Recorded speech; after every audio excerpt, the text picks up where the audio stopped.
వెంకట దగ్గరికి వెళ్దాం. వెంకట గారు, అసలు ఈ వివాదానికి కారణం ఏంటి? వివాదం ముగిసే పరిస్థితులు ఏమైనా కనిపిస్తున్నాయా?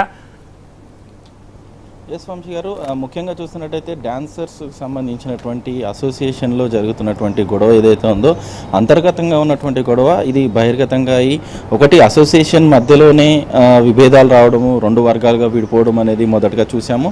రెండు వర్గాల వాదన అంటూ కూడా ఇటు బయటంతా ప్రచారం జరిగింది, ముఖ్యంగా సోషల్ మీడియాలో ఎక్కువగా వైరల్ అయింది. ఈ నేపథ్యంలోనే దీనికి సంబంధించినటువంటి తాజా సమస్యలు ఏమున్నాయంటూ కూడా వెతికితే ఇటు అసోసియేషన్లో ఉన్నటువంటి ఇద్దరిని సస్పెండ్ చేయడము, దాంతోపాటు 10 మంది రాజీనామా చేయడం అనేది ఒక అంశం చూసాం. ఆ తర్వాత ఏదైతే వాళ్ళకు సంబంధించినటువంటి జనరల్ బాడీ మీటింగ్ ఏవైతే జరిగినాయో ఆ మీటింగ్లలో ఈ రాజీనామాలను యాక్సెప్ట్ చేయాలా లేదా అనే అంశంపైన చర్చ జరిగింది. ఆ చర్చలకు సంబంధించి తాజాగా మనం అన్ని వింటూనే ఉన్నాము.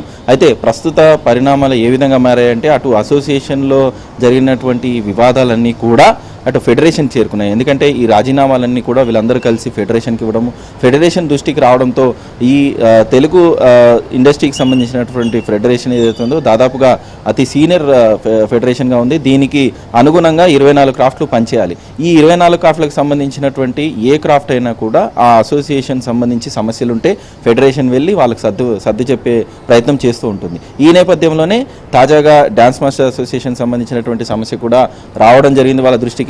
అయితే వాళ్ళు ఖచ్చితంగా వీటికి సంబంధించినటువంటి సానుకూలమైనటువంటి విధానాలకు వెళ్ళాలంటూ సూచించడమే కాకుండా వాళ్ళు ప్రత్యక్షంగా దీనికోసం ఒక ప్రత్యేకమైనటువంటి సమావేశం ఏర్పాటు చేసింది. విడివిడిగా అటు అధ్యక్షురాలు సుమలత కావచ్చు, ఇటు రిజిగ్నేషన్ చేసినటువంటి అంటే రిజైన్ చేసి దీనికి సంబంధించినటువంటి 10 మంది సభ్యులు ఎవరు ఉన్నారో వాళ్ళని కూడా పిలిపించి మాట్లాడడం జరిగింది. ఈ నేపథ్యంలో ఫెడరేషన్ కొన్ని నిర్ణయాలు తీసుకుంది. ఆ ఫెడరేషన్ సూచనలు కూడా ఇచ్చింది. ముఖ్యంగా ఏదైతే రాజీనామాలు ఉన్నాయో అవి వెనక్కి తీసుకోవాలని, కానీ ఇటు డాన్సర్స్ ఎవరైతే ఉన్నారో ఆ ఈసీ మెంబర్స్ అందరూ కూడా వెనక్కి తీసుకోవడం జరిగింది. అయితే ముఖ్యంగా సస్పెన్షన్ చేసినటువంటి జనరల్ సెక్రటరీ అదేవిధంగా ట్రెజరీకి సంబంధించినటువంటి అంశం ఏదైతుందో దీనికి సంబంధించి ఏ విధంగా నిర్ణయాలు తీసుకోవాలి, వాటికి సంబంధించి ఒకవేళ వాళ్ళు రాజీనామాను వెనక్కి తీసుకుంటే ఈ కార్యవర్గం అనేది కొనసాగాలి అంటూ కూడా వాళ్ళు సూచనలు ఇవ్వడం జరిగింది. దానికి సంబంధించి ఖచ్చితంగా ఒక ప్రత్యేకమైనటువంటి సమావేశం ఏర్పాటు చేయాలంటూ కూడా ఈరోజు అంటే ఆదివారం 19వ తేదీన ఈ సమావేశం నిర్వహిస్తాము. దాంట్లో సభ్యులందరినీ పిలవాలి, అటు కార్యవర్గ సభ్యులను కూడా పిలవాలి అంటూ కూడా ఆమెకు సూచనలు ఇవ్వడం జరిగింది. అయితే దీన్ని ఫెడరేషన్ సంబంధించినటువంటి ఇచ్చినటువంటి సూచనలు కావచ్చు, ఆమె ఇచ్చినటువంటి ఏవైతే ఉన్నాయో నిబంధనలకు సంబంధించి ఏవి కూడా ఫాలో అవ్వలేదు అనేది క్లియర్గా తెలుస్తుంది. ఎందుకంటే ఆమె వెంటనే ఎన్నికలకు సంబంధించినటువంటి నోటిఫికేషన్ జారీ చేసింది. ఆ నోటిఫికేషన్ కూడా దాదాపుగా ఈ నెల 26వ తేదీన ఎలక్షన్ నిర్వహించబోతున్నాము. దానికి సంబంధించి నామినేషన్ రేపు 20వ తారీఖు నుంచే మొదలవుతున్నాయంటూ కూడా ఆమె క్లియర్గా ప్రెస్ రిలీజ్ చేయడం. దీనికి ఫెడరేషన్ కూడా ఒక విధమైనటువంటి షాక్ ఇచ్చింది. ఖచ్చితంగా ఏదైతే సమావేశం ఉందో ఆ సమావేశం నిర్వహించాలి.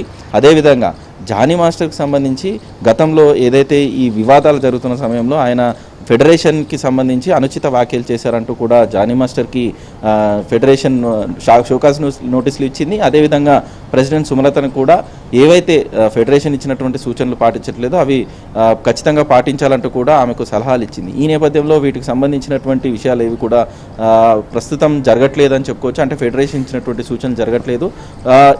ఈ వివాదం కాస్త ఇటు ఫెడరేషన్ నుంచి ఇప్పుడు ఛాంబర్కి చేరుకుందని చెప్పుకోవచ్చు. ఎందుకంటే జానీ మాస్టర్ తనకు సంబంధించినటువంటి షోకాజ్ నోటీసులు వచ్చిన వెంటనే ఆయన ఇటు ఫెడరేషన్ నుంచి నేరుగా కౌన్సిల్కి వెళ్ళడం జరిగింది. ఇటు ఫిలిం ఛాంబర్ ఆఫ్ కామర్స్కి సంబంధించినటువంటి ప్రొడ్యూసర్లు, ముఖ్యమైనటువంటి ప్రొడ్యూసర్లు ఎవరైతే ఉన్నారో వాళ్ళందరినీ కూడా ఆయనకు సంబంధించినటువంటి ఒక నివేదికను ఇవ్వడం జరిగింది. ఇటు ఫెడరేషన్ అంతా కూడా ఒత్తిడి తీసుకొస్తుంది.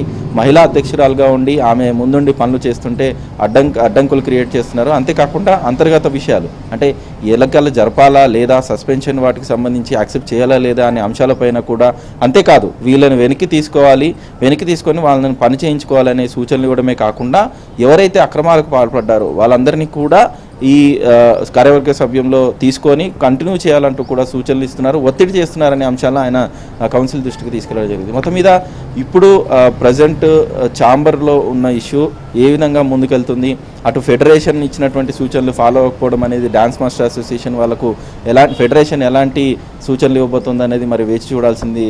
ఎందుకంటే ఇప్పుడు ప్రస్తుతం ఒకవేళ కనుక ఈరోజు కార్యవర్గం సర్వసభ్య కార్యవర్గం మీటింగ్ కనుక జరిగి ఉంటే ఒక కొలిక్కు వచ్చే అవకాశం ఉండేది అనేది మనకు తెలుస్తుండేది. కానీ ఇక్కడ మీటింగ్కి హాజరు, అది జనరల్ మీటింగ్ జరగాల్సింది, జనరల్ మీటింగ్ అనేది ఏర్పాటు చేయలేదు.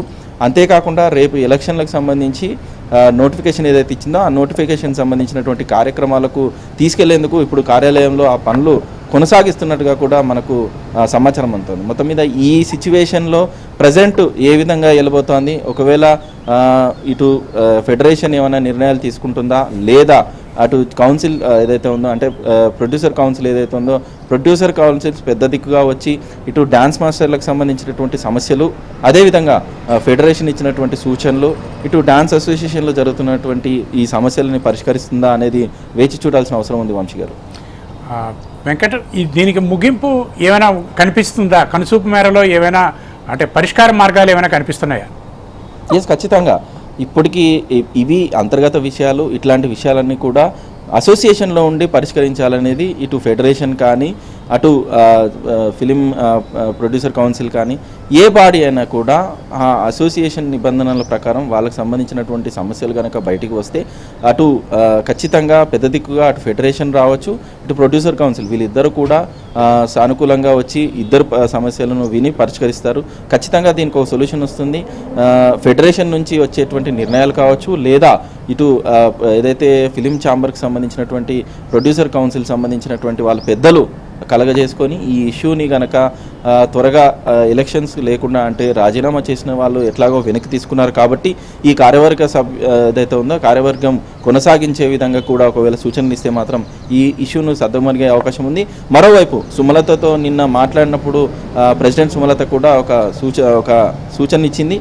ఒకవేళ ఫెడరేషన్ ఏవైతే ఈ డాన్సర్స్కి వచ్చేటువంటి వేతనాలు ఉన్నాయో త్వరితగతంగా ప్రతి శనివారం కనుక ఇవ్వగలిగితే ఎవరైతే రాజీనామాలు చేశారో వాళ్ళన్నింటికి కూడా వెనక్కి తీసుకుంటాం. అదే కార్యవర్గం మొత్తం కూడా అసోసియేషన్ పూర్తిగా కూడా ఫెడరేషన్తో కలిసి వెళ్ళే ప్రయత్నం చేస్తామని కూడా ఒక మాట చెప్పింది. దీన్ని మాత్రం ఒకవేళ ఈ సూచనలు కరెక్ట్గా వెళ్తే మాత్రం అటు ఈ ఛాంబర్లో ఉన్నటువంటి విషయం, అదేవిధంగా ఫెడరేషన్లో ఉన్నటువంటి సూచనలు ఈ రెండిటి అనుగుణంగా కనుక వెళ్తే మాత్రం ఖచ్చితంగా దీనికి ఒక సొల్యూషన్ వచ్చే అవకాశం ఉంది. వంశీ గారు, థ్యాంక్ యూ.